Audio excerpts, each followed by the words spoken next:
הוצאת נהר ספרים. על שלוות הנפש מאת פלוטרכוס. תרגום מיוונית עתיקה והערות אברהם ארואטי.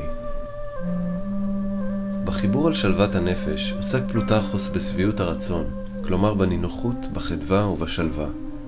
מונחים המבטאים את היכולת לשאת את המציאות בשוויון נפש, אך לא באדישות, אלא מתוך התמודדות פעילה מהולה בשמחה וביטחון פנימיים. פלוטרכוס, ההיסטוריון, הביוגרף והפילוסוף היווני הנודע, נולד בשנת 46 לספירה למשפחה עשירה וספוגת תרבות. קטע מהספר.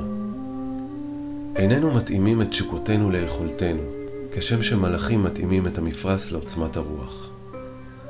בציפיותינו אנו שואפים לדברים גדולים מדי, ואז משידנו אינה משגת אותם, אנו מאשימים את הגורל ואת המזל, אך לא את טיפשותנו. שהרי זה שרוצה לראות חץ בעזרת מחרשה, או לצוד ארנב בעזרת שור, אינו חסר מזל, וגורל זדוני לא נמצא באוכריו של מי שאינו מצליח ללכוד צבעים בעזרת סלים ורשתות דייגים. אנשים אלה מנסים לעשות את הבלתי אפשרי בגלל טיפשותם וסכלותם. הסיבה לכך היא אהבה עצמית יתרה.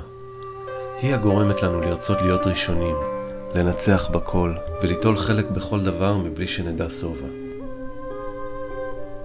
אפלטון השווה את החיים למשחק בקוביות מזל, שבו יש להשתדל להטיל לא רק את מה שמתאים לנו, אלא גם משהיטלנו, לעשות שימוש יאות בתוצאה שעלתה בגורל.